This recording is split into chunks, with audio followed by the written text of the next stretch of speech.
Hall of Illusions tent sprawls up, flags flowing in the wind behind you. So you hear a sound off to your left. You look as your party is walking towards Pixie Kingdom. What do you see? In the reflection, it's a darker, more kind of shadowy reflection of my wife and daughter. It's kind of reminiscent of that early morning when the shadow kind of disappeared, and a little reminiscent of the dream I had beforehand. But they're standing there, kind of staring in a sense of more like longing, kind of a come and join us if you can kind of thing. And I'm gonna kind of blink and rub my eyes and check to see if it's something I'm doing, if it's something that's actually there, or if it's something that's playing a trick on my mind. Roll perception.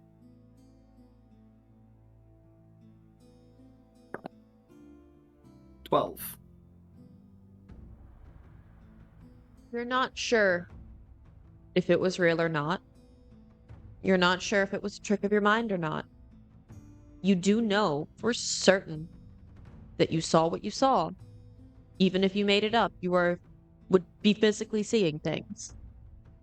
And you also know that as you blink and rub your eyes, it's not there anymore.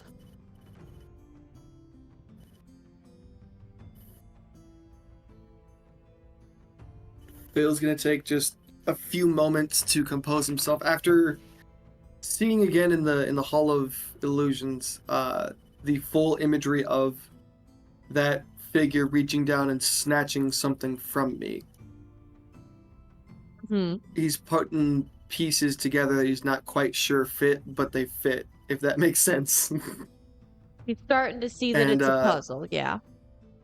Yeah, the math is mathin', and it might be community college math, but it's still mathin'. He is frozen in spot for a few moments, and when he turns to look around, the others have meandered off, and he can't quite remember where we were headed because it was a lot of commotion and a lot of things going on at once.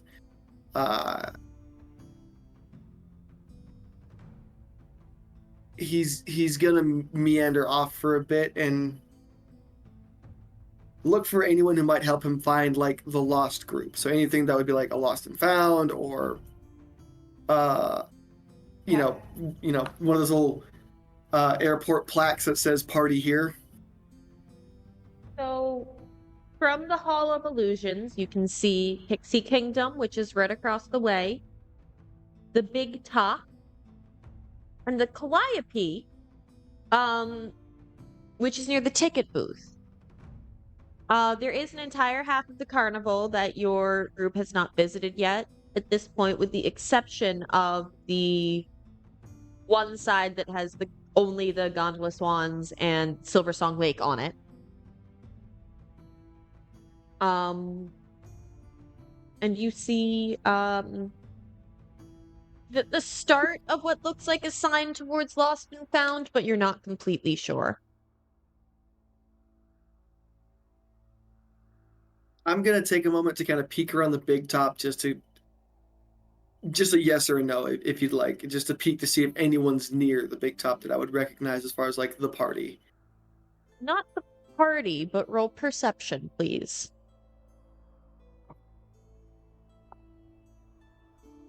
18. With an 18, you see a very large, as Chad would say, fucking stacked bugbear.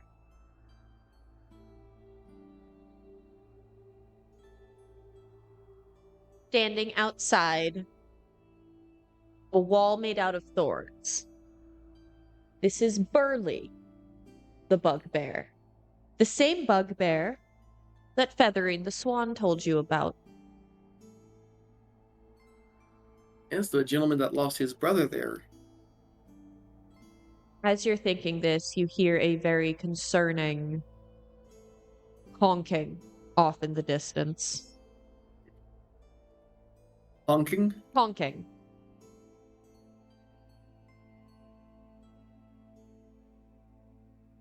Something tells me I shouldn't interrupt Mr. Gonta at the moment, Last time I heard that, it was a whole thing. So much.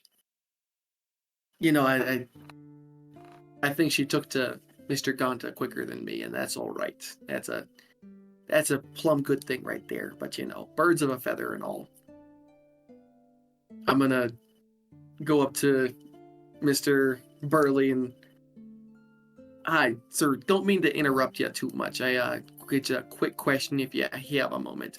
You see, I got separated from my group there, and can't quite seem to pin them back down where they would be. Have you seen and I'm going to describe the party, a rather tall man, like, yay big, and a bit of a shorter man, about yay high, and I'm not helping you much, am I? Sorry, can't say that I have. Have you checked the lost and found? Yeah, not quite yet. Which way would that be now? You head over up by the ticket booth, and as you turn, he catches a glimpse of a Kenku feather still stuck on your big peacock Mardi Gras costume that you are in fact wearing. With the fruit hat. With the fruit hat. From your struggle with Kettle Steam. And while he does control himself very well, he pauses, and you can see that he hesitates. You said over by the ticket booth, right? Just... Yeah. Over... You're right there, champ.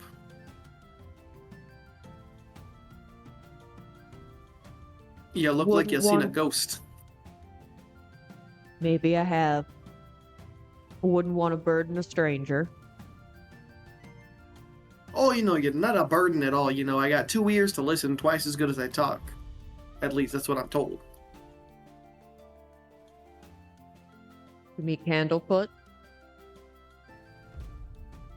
Candlefoot. That would have been the... That's the gentleman from over there by the that Hall of Illusions, if I'm not mistaken. Who else have you met? Oh, I met Miss Portia,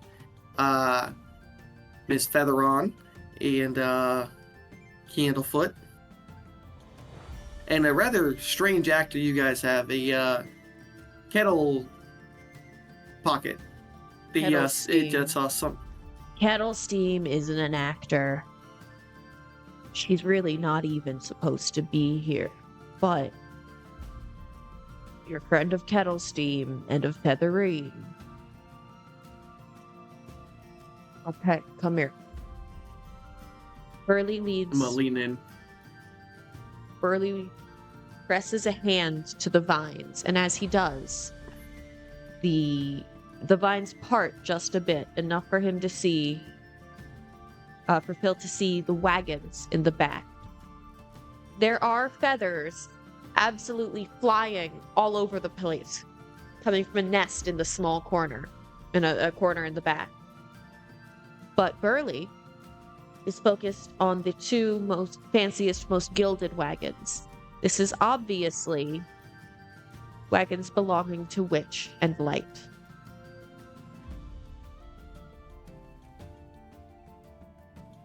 Those wagons over there.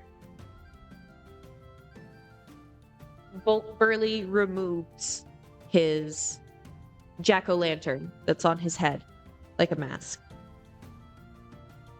revealing a very worried expression. Bad things have been happening at the carnival for a while. My bosses know more than they're telling, but their hands are tied somehow. People and things have been going missing.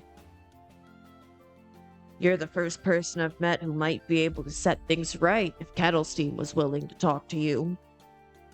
Witch and Light are good guys, but you'll need leverage to make them spill the beans.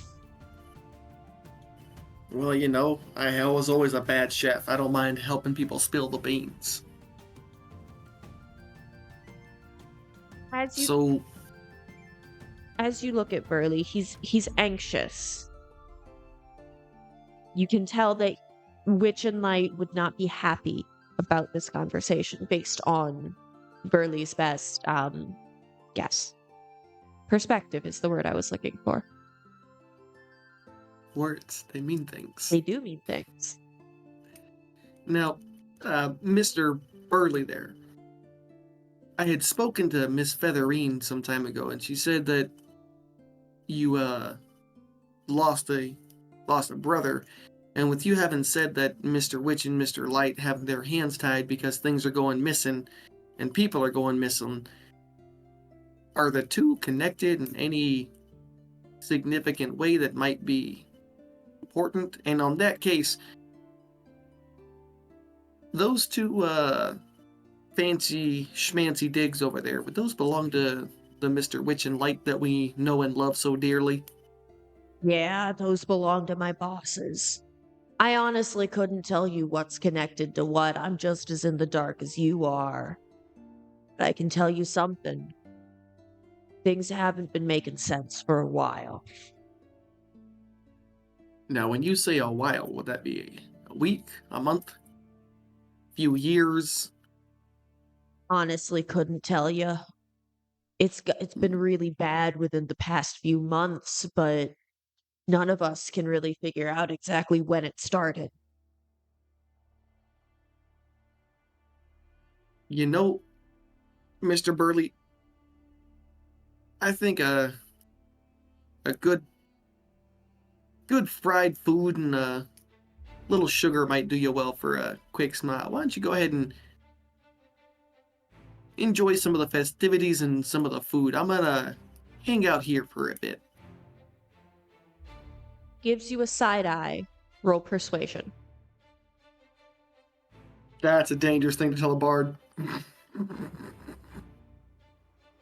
Where is that? There it is. Alright. That is a +7.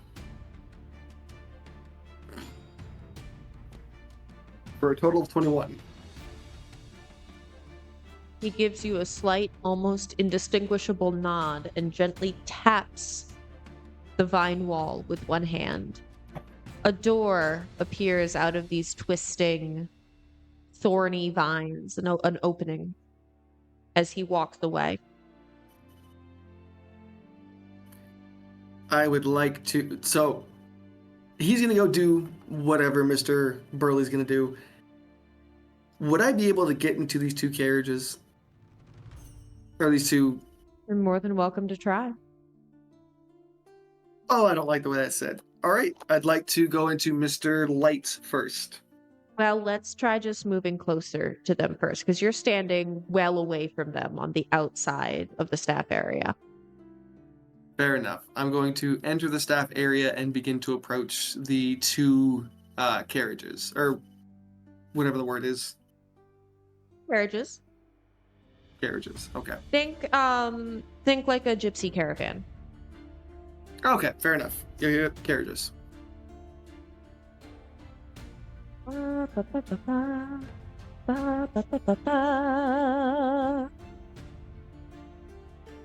As you creep up, you hear voices coming from inside one of these two caravans.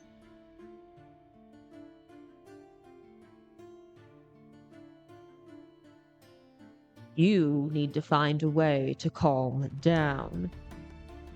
I'll calm down when that Kenku pest is gone. She knows nothing. She'll get frustrated soon enough and be on her way. I hope you're right about that. Just trust me. The door clicks open and both Witch and Light exit. Would you like to try to hide?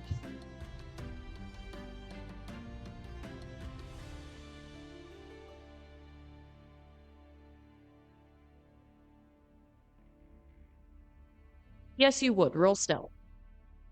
Yeah, I was about to say, yeah, probably. Roll stealth.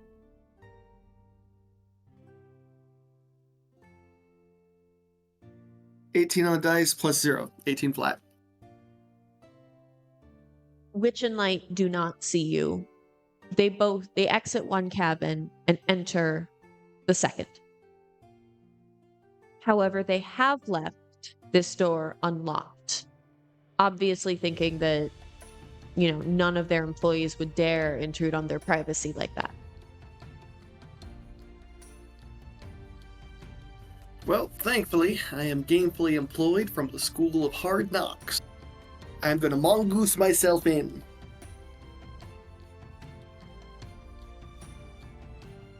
I'm tempted to accompany myself with a spy theme song, but that would probably give me away, like, real fucking fast. There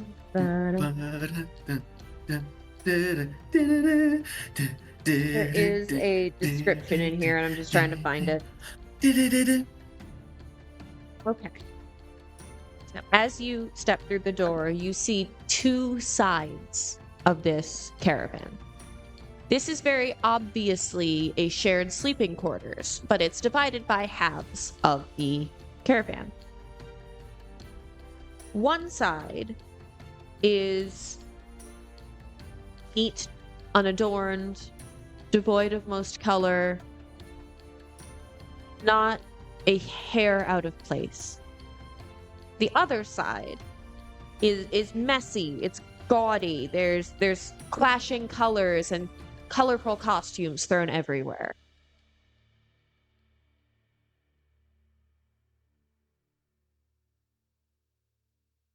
You know, I had the same problem with my dorm mates back in community college.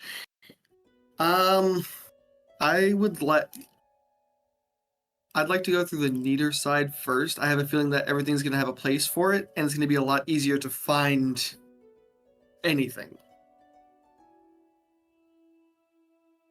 Go ahead. Go ahead and roll investigation. It's a +2. Balls. 9. Fey curses are active for this, just so you're aware. Fuck it. I need to know what's going on. I'll take a fake curse. Okay, D20 again for me. Just to help you make your decisions, this is a DC 15. 16. 14 on the die +2. Perfect. Go ahead and roll a D100 for me. I'd say happily, but that'd be a lie. You love me. I do. 91.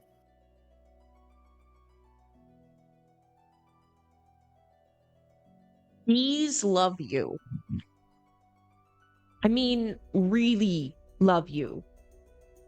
A friendly swarm of bees will do your bidding within 25-foot radius. However, you must talk to them as though babying a pet to get them to comply. Out of game. I love bees as it is. This is gonna be fun. Bees. You find a small hidden compartment located in a bench at the end of the bed. So you open it. You pull out a tiny, bejeweled chest. It's too small to be practical, but was hidden extremely well.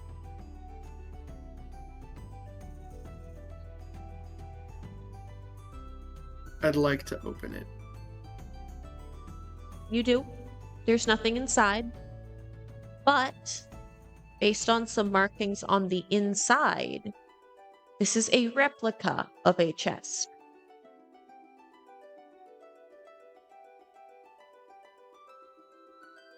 So the real one's somewhere else.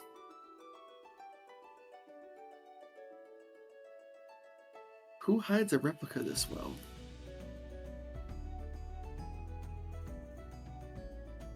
And why? I would like. So it's a replica according to like the markings and everything else inside of it. More time? It's a replica. There's nothing inside of it. It's A replica. tiny bejeweled chest hidden. Mhm.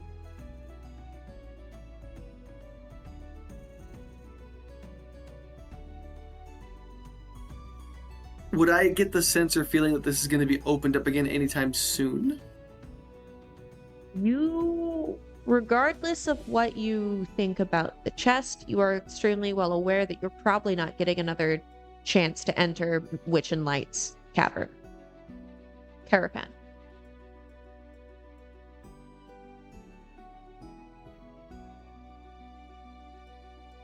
It's a replica of a chest. I can take it with me or I can put it back where it goes and they won't know I'm here. Roll, history. That's something I'm actually good at. That's a +5 on. There you are.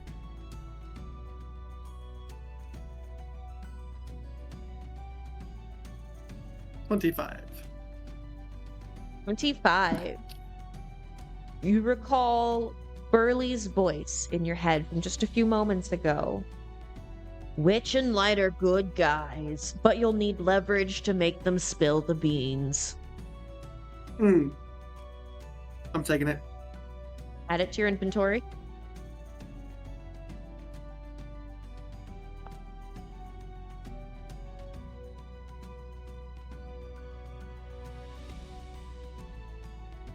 Anything else? I would like to. Oh, I'm going to reset that space back as apparently I'd like to go through the dirtier side. Investigation, please.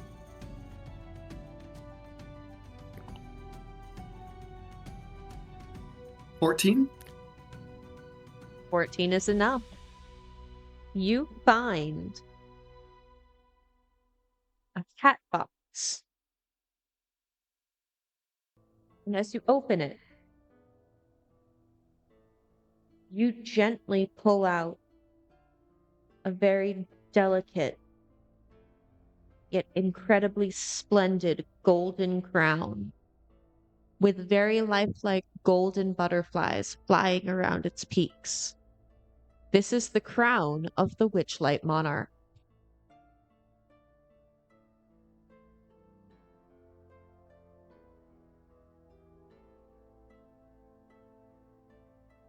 I'm taking that too. Leverage is leverage. Okay. Now remember, this is free fanny pack of holding. Rejoining the. This is pre-fanny pack of holding. So Yes, how is. are you carrying it so that you're not spotted? Give me a sleight of hand. I'm going to. Absolutely. Let me jump back to out of inventory. Fuck is my sleight of hand? It's probably like a +1 if that. Yeah, +0. That's right. 11. Take it. Describe I'm to going me. to hide the. I'm going to take the chest, and I'm going to quickly pat down my body, figure out where I have the most space at within this brassiere and in the. So I'm going to kind of hide it like in the folds and then in the waistband of the skirt, and then really kind of like cinch that down. And then I'm going to take the crown, kind of angle it so I can put it under the fruit hat. So like it fits on the inside of it without actually putting it on my head. So it sits somewhere inside the fruit hat and then put the fruit hat on. Okay. That'll work. I'll take it. You hear a rustling starting to come from next door. There's obviously a screaming match going on in the other caravan. I'm going to reset stuff where it was, and I'm going to exit, but stay close enough to that caravan to try to hear if there's anything going on, if I can make those voices out. As you exit, the moment you've reached more than a couple feet away, the door to the other caravan opens and slams shut. You can't hear what the argument was about, but Mr. Light is storming away from the other caravan, which is still inside.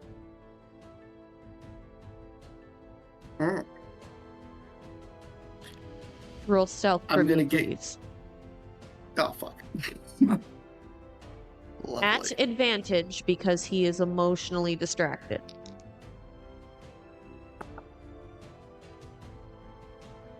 That'll be a total of 13. Light stops and scans the area. Hello? Listen, I know I could hear you. Roll perception. Just put my dice down half a second ago. 15. He's lying.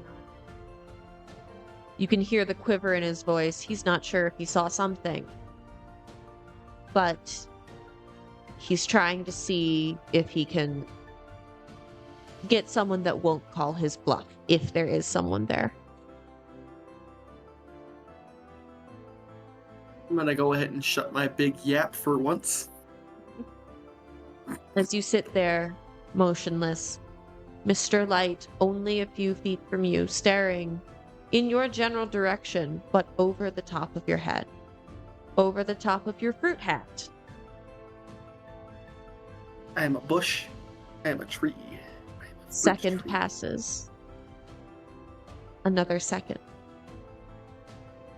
As he exhales, shakes his head, turns and walks into the big top. I'm gonna wait maybe 2 or 3 heartbeats and then just... The door slams open as Mr. Witch follows him. Now, Witch does not have any reason to suspect that anyone is there, so he doesn't even look at you. But he passes into the big top as you hear the barkers start to announce the big top extravaganza. In the staff area, all is calm. I'm assuming that nest in the far corner has some kind of like coverage on the outside so you can't peek in. At this point in time, it is obvious that Ganta has finished his side quest. Hey, yeah, Mr. Ganta, I don't know if you can hear me. I don't know if you're doing pillow talk or sweet nothings. I'm gonna boogie out. I'll meet back up with you later. We got some massive things going on. Remind me, because I'm so panicked, I am gonna forget. I gotta go. You have fun. I'm sorry, darling. I do believe Ganta left a little while ago. Give him my best, though. As Featherine lays her head back down and cozies back into her nest. Does not even question why you're in there.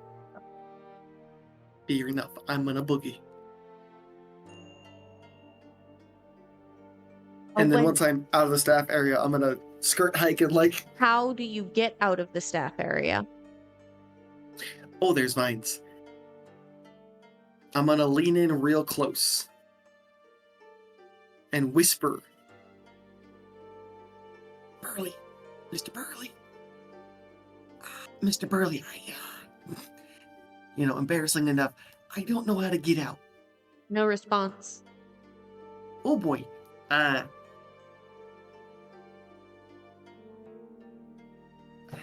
Well, a can dancer has to do what a can dancer has to do. I'm gonna pin up my skirt, I'm gonna hold my fruit hat nice and tight, and I'm gonna go up and over the wall, if that's an option. You could try, but you would take some damage because it has thorns. The thorns. Ooh, and I can't push through. As you are examining this, you hear Mr. Light's voice boom from inside the big top.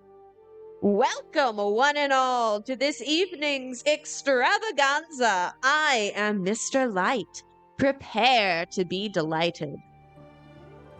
there is obviously some kind of grand show going on, and with grand shows come lots of new movement.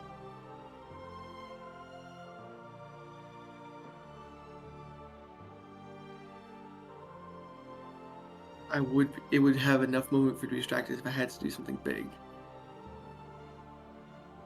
I can't go on top of the carnival things and then jump over the side. They're not close enough to the edges. Can't push through without taking damage. Can't climb over without taking damage. They already walked through, so I'm assuming it closed back up. We did not walk through the vines. They walked into an entrance directly to the big top. I gotta go in the big top. That's the only way out. Okay. I will go into the big top. Roll stealth. Oh boy.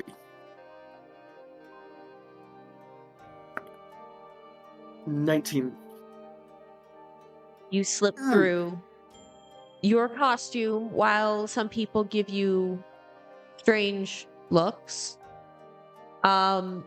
makes you appear like you fit in a little more. So no one really questions you as you make your way through the big top backstage area. Here for the drag show.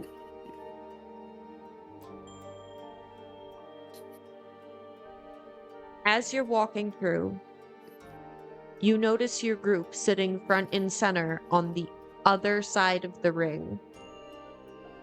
You see Hero's face lit up with pure childlike wonder, for once showing just how young he actually is. And as performers start crossing in front of you, you lose line of sight with them. Roll stealth.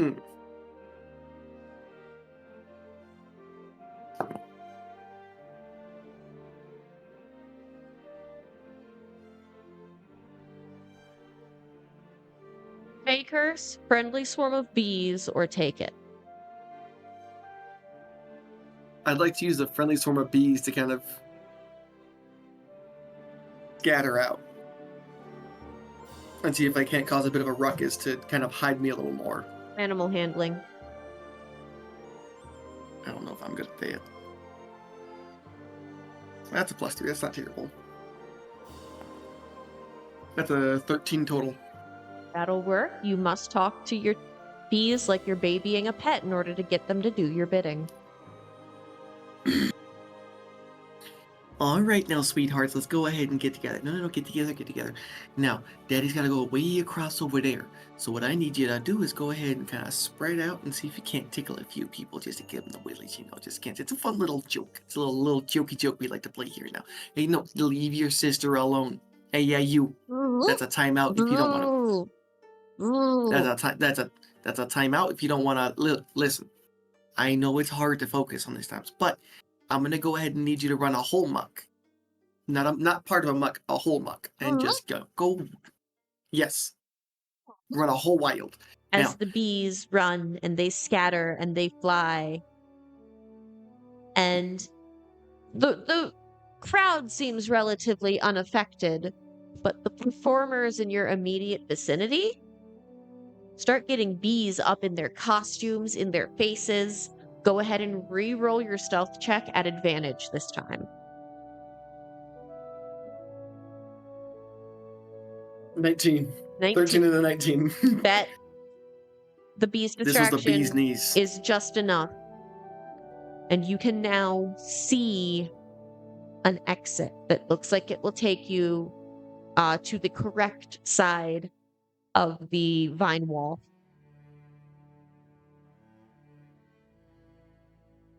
I'm gonna very casually make my way that way. Just kind of like getting, shaking them out, and try to exit out. Roll stealth. Actually, dexterity. Oh boy.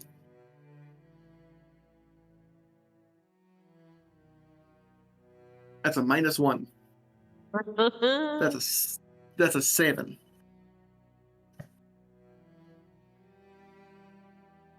You trip on your skirts and fall face first onto the ground. Luckily, in the area you are in, the Witchlight hand that approaches you does not think you snuck in. However, they do think that you're drunk. Listen, we can't have... And once again, it is Roz the Goblin. Because I love Roz the Goblin. I love Roz. I love Roz so much. She's my favorite. I need her on a t-shirt. We can't have you back here. How did you get here? Let's get you moving. As she tries to help pick you up. I'm gonna go ahead and kind of grab whatever, like the hand she's offering, and pick myself up and just, I got a little left foot, right footed, and it was a whole thing. And I'm gonna find my way. I was just gonna go. Do you have someone who's responsible for you? Well, there's a group that I'm trying to make it back to that's currently on the outside there. We're not able to get over there right now without interrupting Mr. Witch and Mr. Light. Come with me. You'll have to sit with Durlagron until you sober up. As she leads you... Yeah, no, that's fair. ...over to the Lost and Found, and leaves you in the care of Durlagron the Displacer Beast.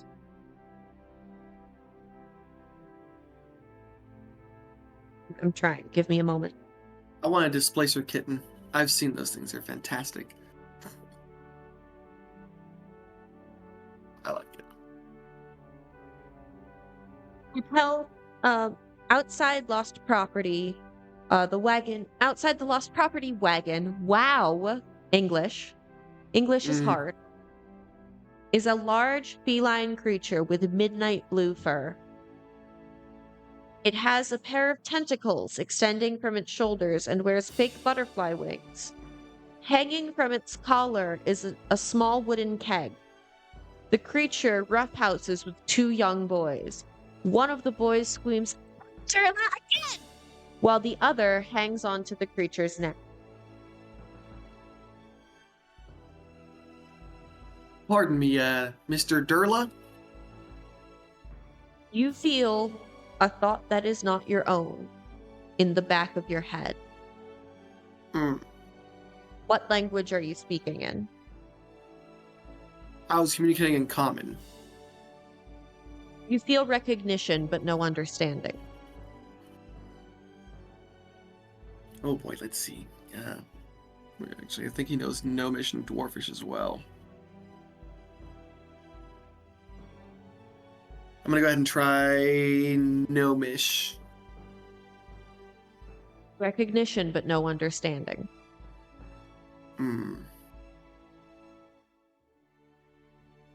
Would I know what language is this? You'd know it was probably of the Fae, given that this is a Fae carnival.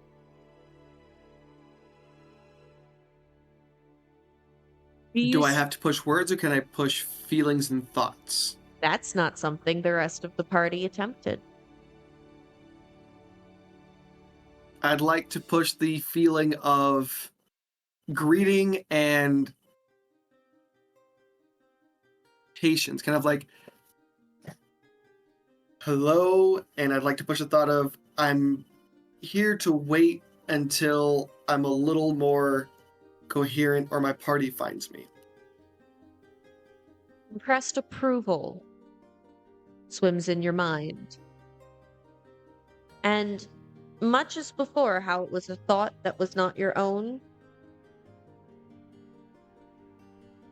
she doesn't so much smile at you because she's a cat, as her eyes start to glint. This is not a way that most people choose to attempt to communicate with her, and it does work, and she is very impressed.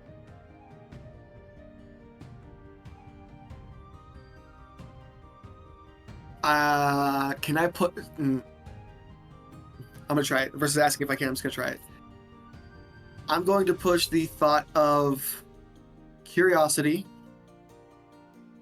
work and the day, kind of in a mood with the picture of flashes of the carnival of things we've seen, like Palasha and Candlefoot, the gondolas, with a vague sense of like curiosity of wonderment. A small chill of comfort runs down you when you picture Palasha. She and Palasha have spent some time together. When she sees Featherine, there's an easy comfort there. However, when the bits about you getting things taken or seeing things that aren't quite right, especially the halfling Reuben from the Hall of Illusions, Mm-hmm. vicious hatred.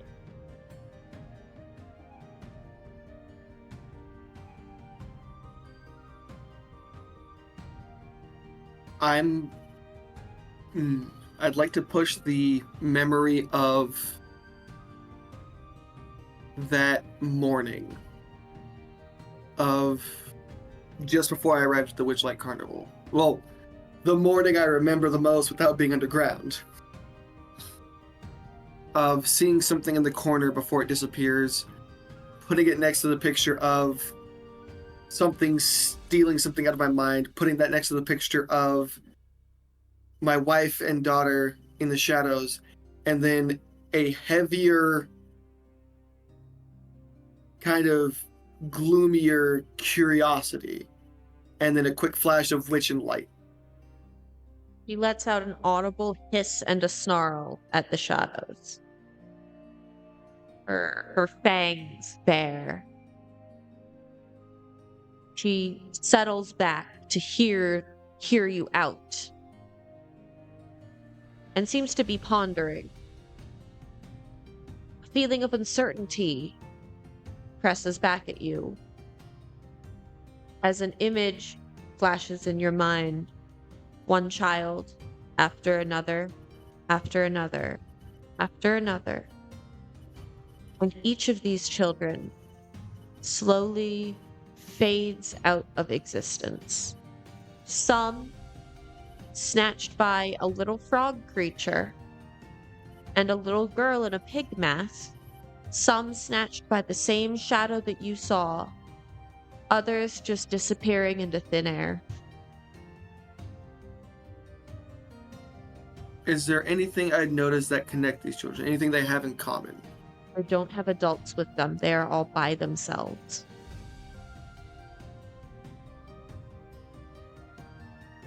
This is fun. Okay.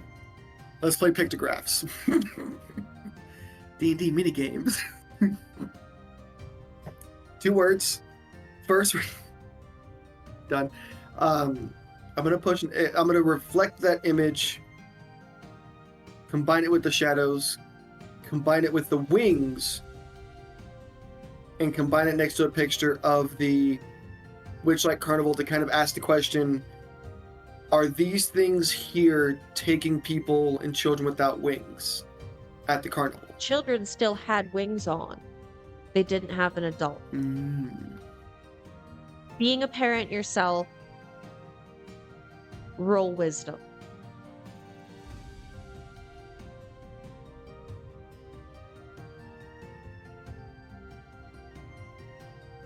Solid. Okay. 17. You remember going to a carnival, just a normal human carnival, with your daughter when she was very, very young. And she kept misplacing her ticket, so you held on to it, even though it was her ticket.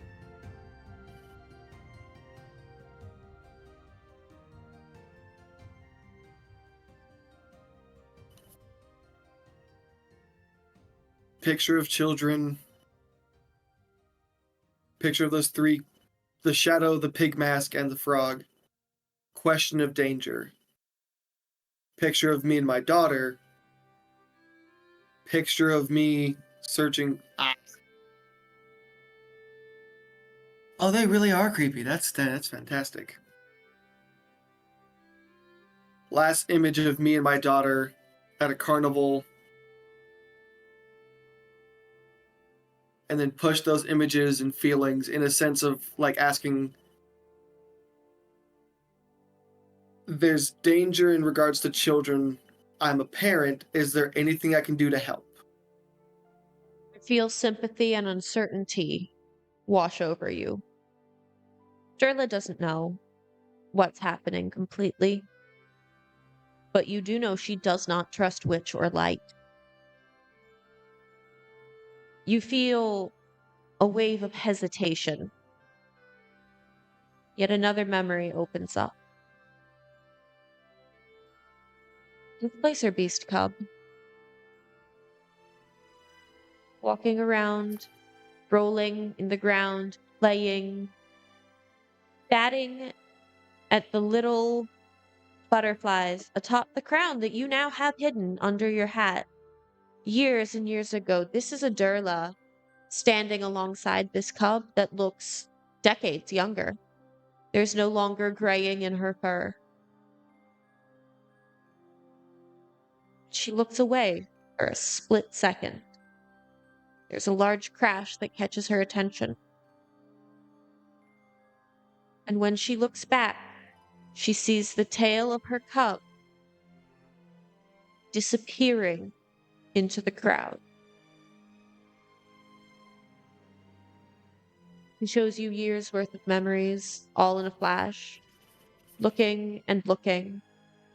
But never again did she find a displacer beast with the small white tuft of fur on its chest that looked like a star.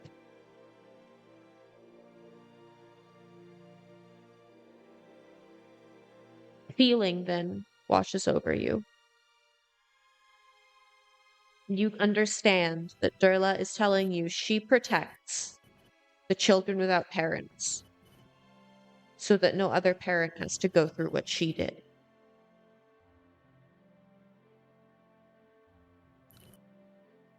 I would like to push the same. I'm going to drop this later in the campaign, so I'd like to push that same memory of the moment I had for loss.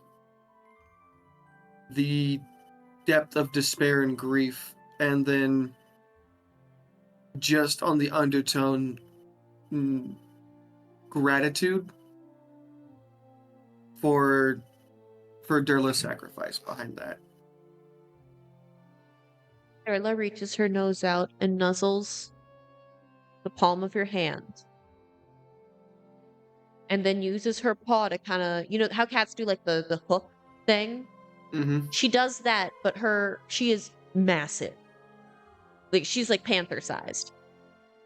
So she hooks like most of your body and is trying to pull you towards the keg that's around her neck. I'd like to reach for the keg. You take a cup that's hanging on the side, this keg, as Durla tips out a spiced apple drink that smells very strongly like holiday apple cider, like non-alcoholic holiday apple cider. And as you take a sip, comfort and home washes over you as you feel as though you have enjoyed a long rest.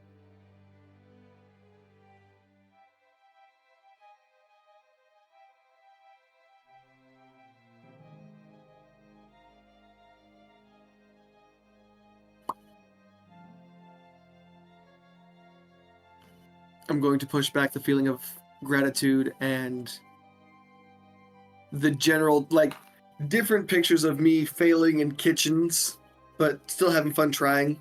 Mm-hmm. And then markedly putting the apple drink far above most of the ones I've made or tried. She's preening a little bit. She knows it's flattery, but she still likes compliments. And you feel approval wash over you. She understands that you are not intoxicated, though she questions your fashion choices.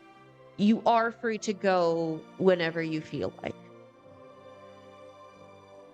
I'll spend probably just whatever Phil thinks is 5 or 10 minutes. Just trying to connect on a level of parents where it's kids and the memories. And the last thing I'd like to push is being on the search for my own answers of my family. Hmm. And then the image of me pushing her and her cub into the same image of my search. You feel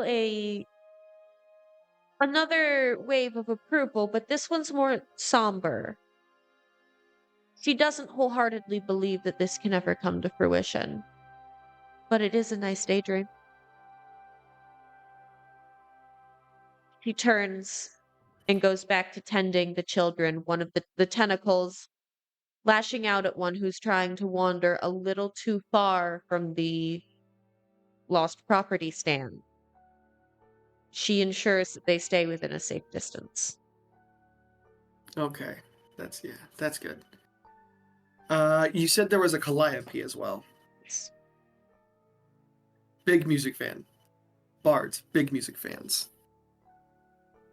Merry tune spills forth from an instrument on the back of a brightly painted wagon.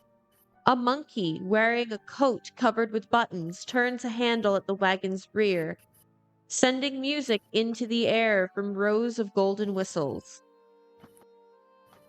As you watch, a golden dryad walks along its side, shaking a cup that holds tips.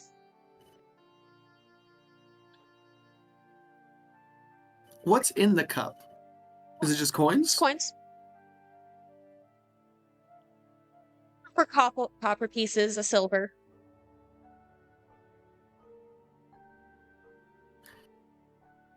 Describe the monkey to me one more time.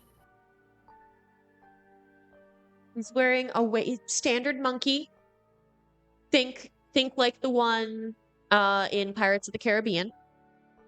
But We named the monkey Jack. he is wearing a cloak that is covered with buttons, like the buttons you'd use to fasten a jacket.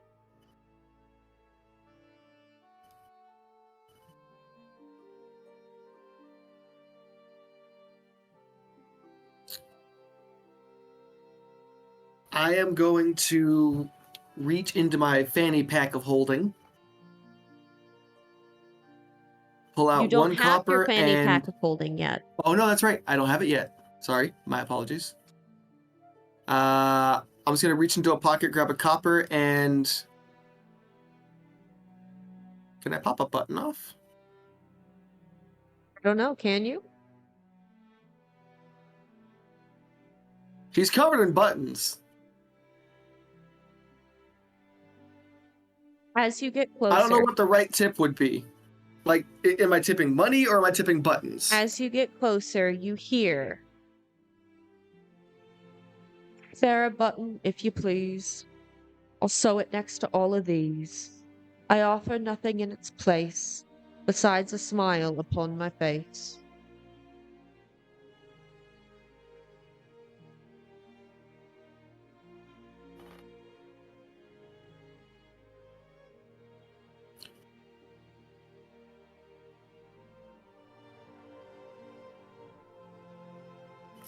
I'm going to pop a button, hold it out, and say, a button for the man who turns the lever of the music stand.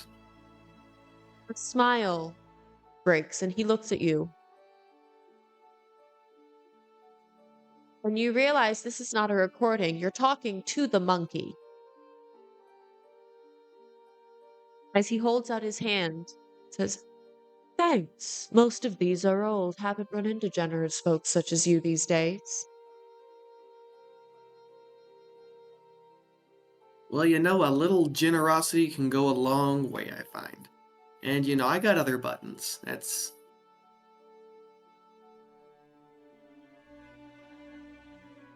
"My name's Ernest. How are you?"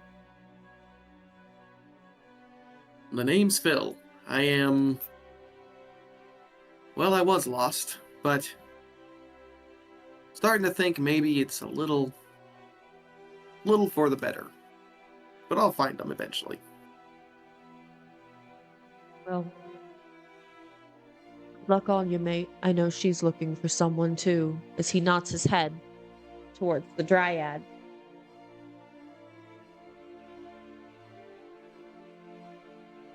She looks uneasy, as if she doesn't want to butt in on your conversation. But you know she can hear you. She's close enough. I'm going to... not loudly, but enough to hear.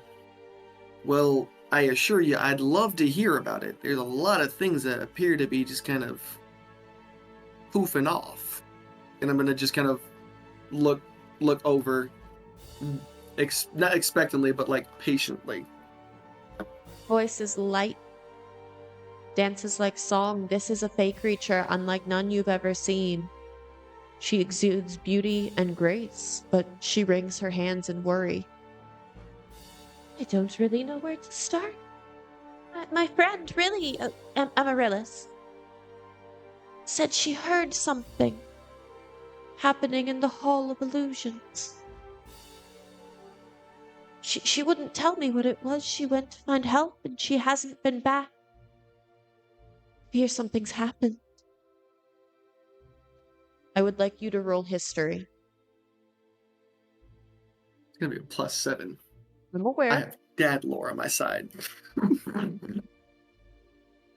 That is a 19. 12 on the die, +7.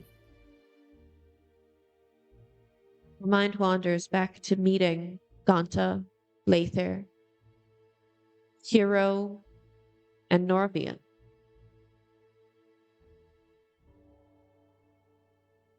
As they had walked up to the Witchlight Carnival, they had told you of a dryad that they had found. She had been covered in tree blight and beyond saving, and unfortunately all they could do was bury her. However, or they burned her, but they gave her a burial.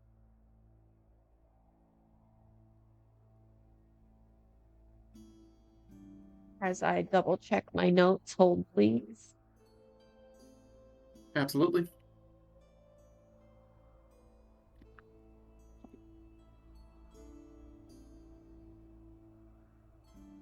There's a lot of notes, okay?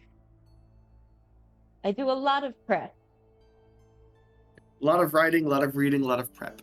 That is the best and worst part. Oh yeah, I love it though.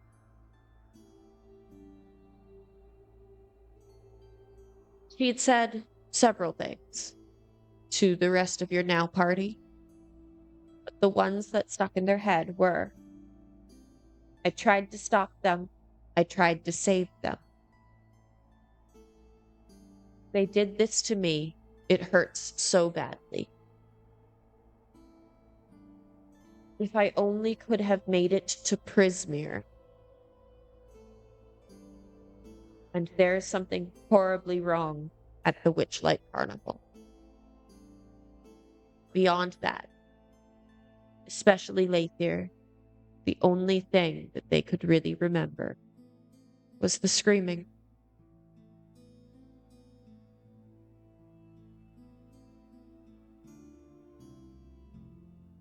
You look down at this dryad. Marigold is her name. Mari to people who she considers friends. She wrings her hands, stares off towards the hills that you and your party had approached from, waiting for Amaryllis to return.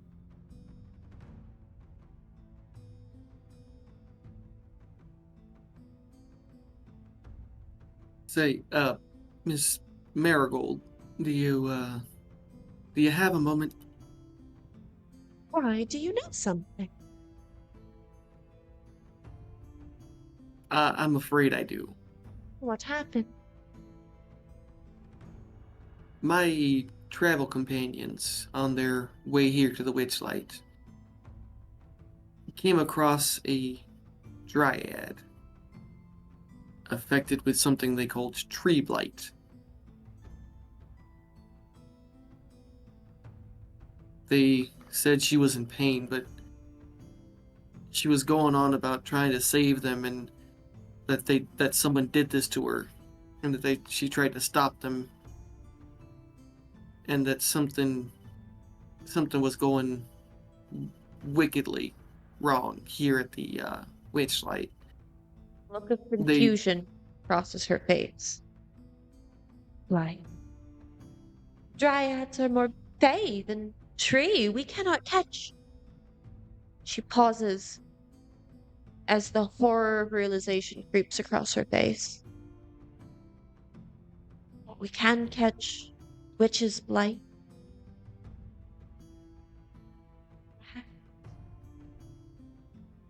She says the word, the hags, so softly that you almost miss it. the who now?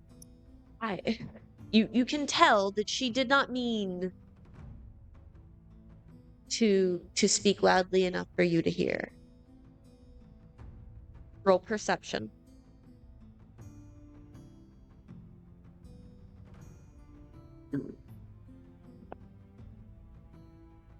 13. When she says that really did not tell her what she saw, she's lying. She knows what really saw. But she is hesitant.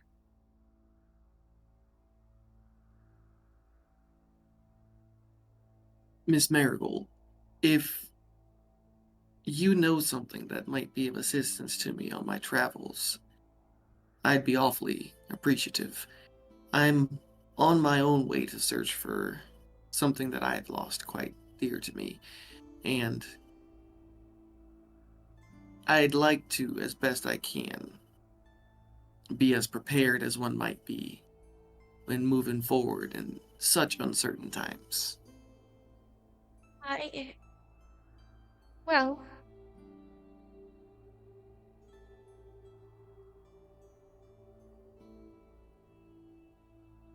I don't know to what extent they're involved.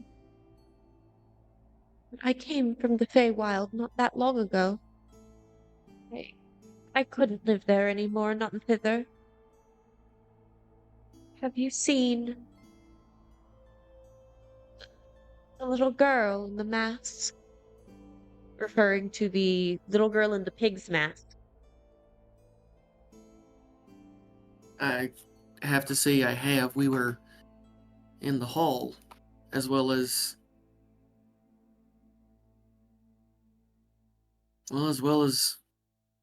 that lovely receptionist over at the lost property. It also showed me a little girl in a pig's mask. Yes, her.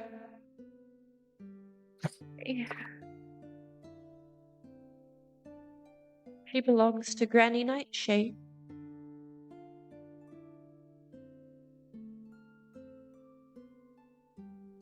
Your grandmother has a little girl in a pig's mask? She's not my grandmother.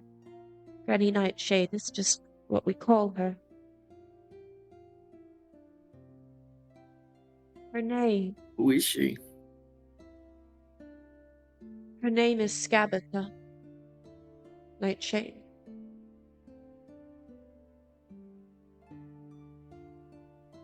She swallows and starts to ponder. I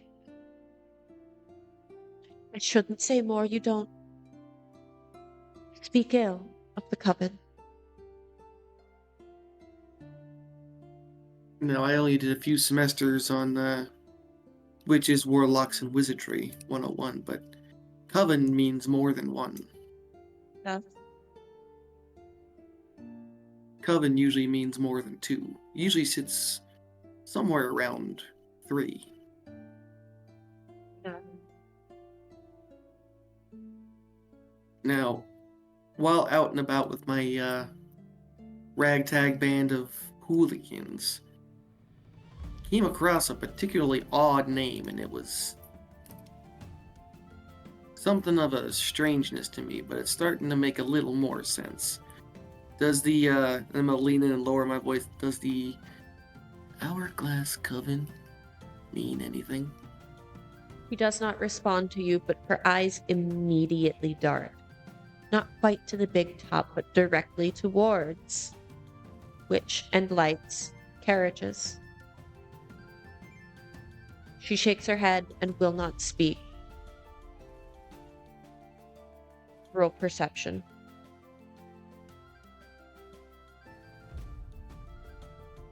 22. 18 on the die.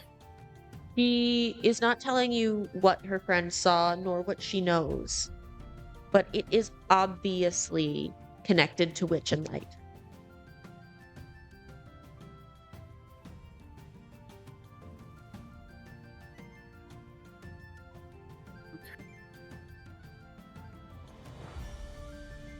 I appreciate your time, Miss Marigold. I'm gonna let you move on to other things, and I'm gonna mosey on.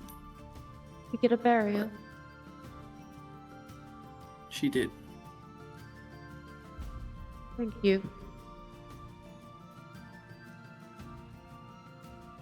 It's what we all deserve. If you're ever in need, here at the carnival, come find this tree. She tries to crack a small smile to lighten the mood and points up at the foliage sprouting out of her head.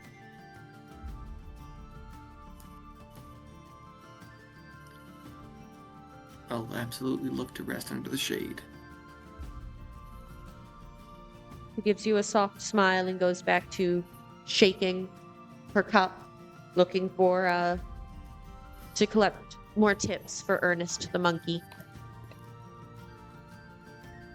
On that, I was just trying to be cheap. Like, I have like 1 gold to my name. I was like, can I break a copper? I got a fantasy Hawaii t-shirt. I've got buttons. To be fair, you are technically playing by Fae rules now, which I don't know if we ever officially went over, but the rules of the Fae do apply here. The rules of the Fae being the rule of hospitality, the rule of ownership, and the rule of reciprocity. The rule of hospitality. When a friend, an enemy, or a stranger enters your home, you are expected to be gracious and accommodating to them until such a time as they prove, by their words or actions, undeserving of such hospitality. The rule of ownership. You must not steal from a friend, an enemy, or a stranger. To take something that doesn't belong to you without the rightful owner's permission is a crime and an unforgivable breach of etiquette. And the rule of reciprocity, when a friend, an enemy, or a stranger offers you a gift, you are obligated to accept it and offer something of comparable value, be it a gift or a service, in return. Such reciprocation need not happen immediately.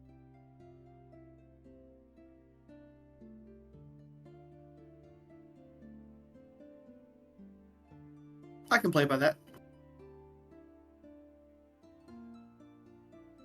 There was a reason I was telling you those. I don't remember. The goldfish brain has already taken over.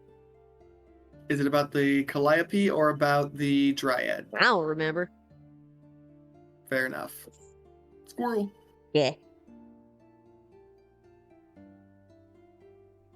So the Calliope music dances off into the distance. Phyll is left to his own thoughts. I'm starting to put together that between Mr. Witch, Mr. Light, the Feywild, people going missing,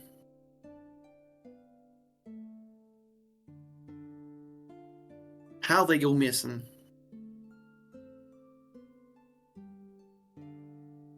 The fact that there's a coven, I'm assuming there's maybe 3, maybe more, but knowing that there's 3 lackeys gives me the knowledge that there's at least 1, 2, 3. As Phyll is wandering and talking, he sees brightly colored stalls start to dot the edges, boasting things like snacks and games. Phyll kind of pauses for a second, and all he can hear at the moment is just No audio's coming through. We couldn't hear that. none. No. It was silent. Anything now? I mean, I can hear you when you talk. I just think whatever sound you made was too quiet.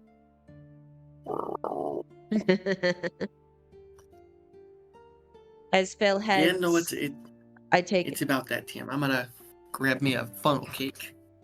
Sorry, fantasy funnel cake, a fairy cake. multiple stalls dot the edges, selling anything from drinks to sweet snacks to savory pieces, each for 1 ticket punch. Ooh. Is there a combo deal? Can a gentleman get a? Is there a BOGO going on? As you look around, you notice very quickly that none of these prices on any stall is in money. The only thing that the fair trades in is ticket punches. Yeah, no, that's fair. I'm gonna grab myself something to eat real quick. I'm looking for a terrible sweet tooth. I'm looking for anything that is fried, powdery sugar, or like covered in fruit sauce. There's some candied apples on sticks, there's blue frosted cupcakes, there's funnel cakes, there's the kettle corn, which I think you'd already gotten a little bit of before. Mm-hmm. But pretty much anything you could imagine. I'll try to take a punch for some food. Go right ahead. Awesome. And what kind of games are around here? If you look over there, you can see all the different games we have. We have the All Mirage Ring Toss, Catch a Dragon by the Tail, the Gnome Poetry Contest, Goblin Wrestling, Guess the Number of Feathers, and Outstare the Cyclops. You know, while I am a pretty hefty hand at bags and, therefore probably ring tosses, I'd like to start with the Gnome Poetry Contest. Go right over there. As Roz waves you over to the stall, because you are currently standing at her snack stall. I love Roz. I love Roz so much. As a very sprightly young gnome stands there in front of the, actually, here's a picture. He stands in front of his little stall with his brightly colored wings.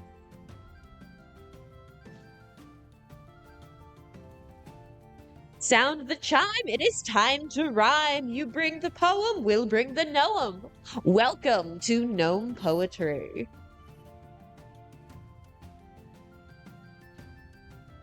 So, mechanics. You must pass a DC 15 performance check in 5 or fewer attempts. You must have 3 successes out of your 5 rolls.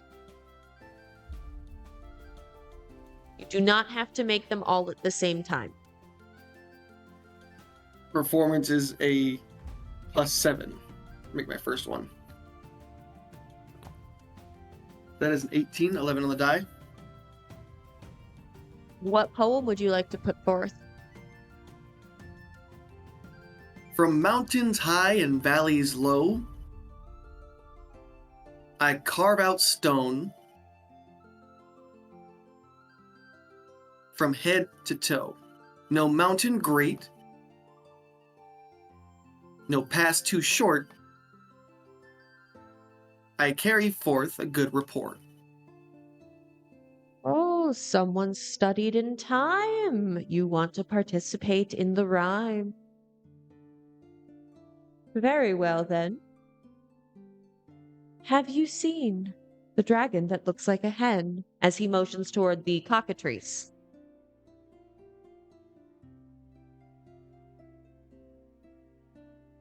It does have Yeah, that's quite my a first time few. seeing that. It does have quite a few feathers, but it is very dragon-like. Oh boy.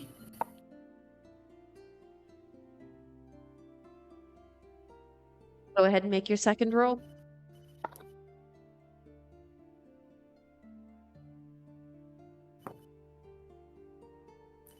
$16? 16. Passes. Fatal feet to the floor, and a beak out front. Eyes to the side, yet it likes to hunt. Angry, fiery, breath abound. I'll leave 'em deep fried.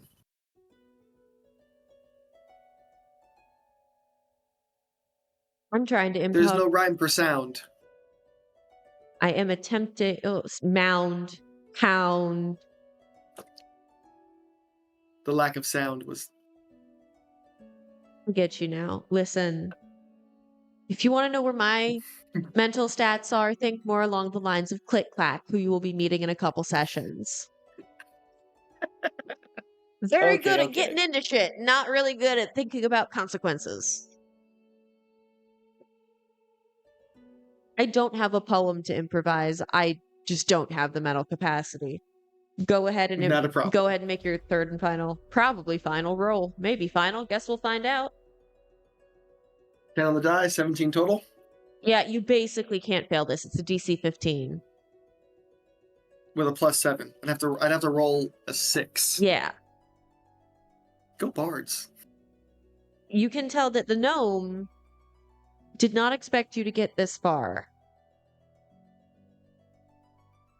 As he starts to laugh and make fun of you for rhyming sound with nothing. And it dawns on him. And he has just wasted his turn using words that don't rhyme. Go ahead and roll 2 times on the prize table. D100, D8. D8. First one is a 6. Second one is an 8. With a 6, you get a single application of magical face paint. As an action, you can apply the face paint to yourself or another creature. The recipient gains the benefit of disguised self that lasts for 1 hour or until the recipient chooses to end the effects. An 8 is a glove puppet in the shape of a wizard. As an action, you can move the puppet's arms to cast the minor illusion cantrip. After 3 uses, the puppet disappears in a puff of smoke.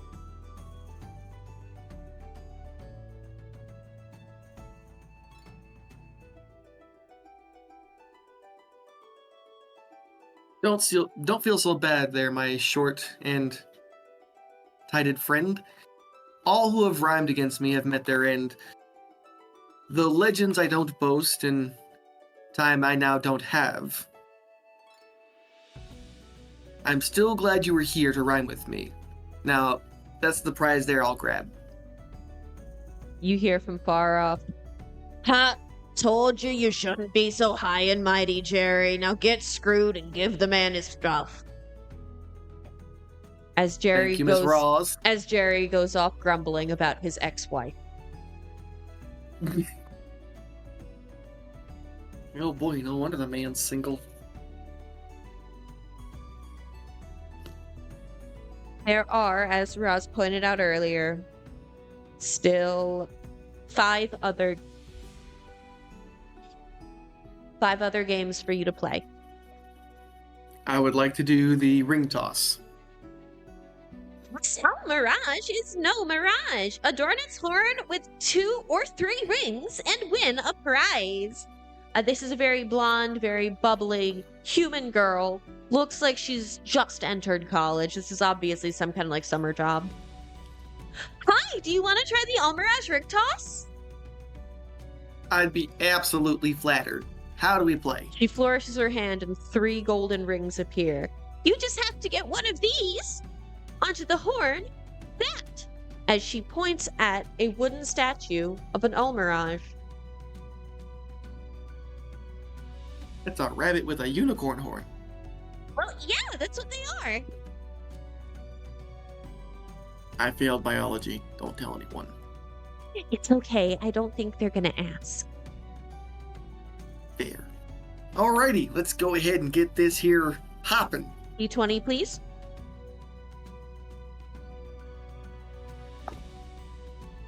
$12. Plus anything? I changed some stuff. In the book, no, but I think I added some stuff.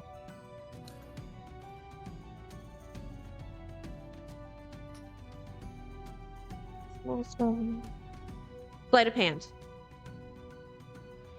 That's plus 0 anyways. That's a 12 flat. Oh, not quite. As your ring falls just short of the statue. It's okay. Still have 2 more chances. Let's see how well it goes. 13. Total. As this one falls a tiny bit closer, but almost directly on top of the second ring. Or the first ring. You know what they say, you only gotta win once.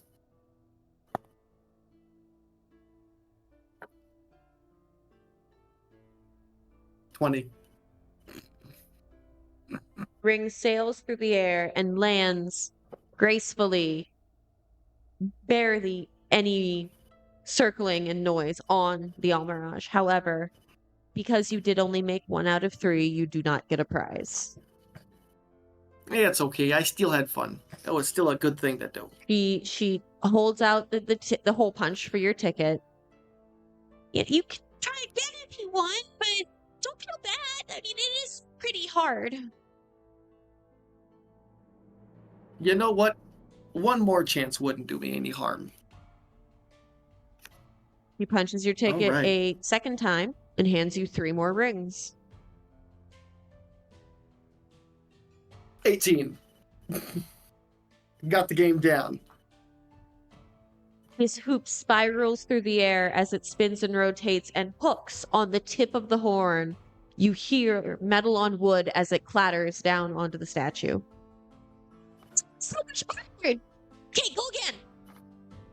Alright, let's see if I got it still. 13 again. She keeps her mouth shut. Alright, here, this one's for the biscuits. 18 again.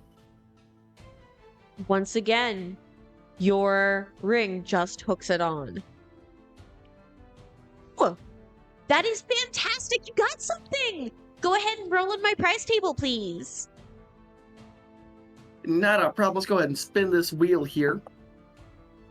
That's gonna be a 6. I already have a 6. Roll again. I want you to get something else. 2. 2.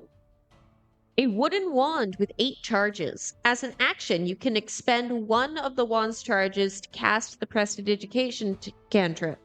This wand cannot be recharged.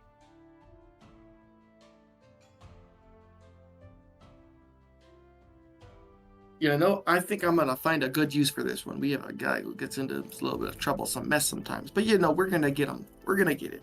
I have to. I think Clementine owns one of those. I love Torbeck so much. Like, Torbeck is almost the entire reason that I'm like, no, we have to play this campaign. But, that being said... Still love Torbeck. As you're admiring your new wooden wand, You hear It often. makes a lot of noise. You often. You hear off in the distance, "Hey, hey, Lather! Lather, no!" As you turn and see the rest of your party walking away from you, but very close in proximity. Sorry, miss. This was absolutely fantastic. I just found who I was looking for the past little while, I'll be honest. I'm gonna go ahead and scoot and boogie. And that is where we will end our session.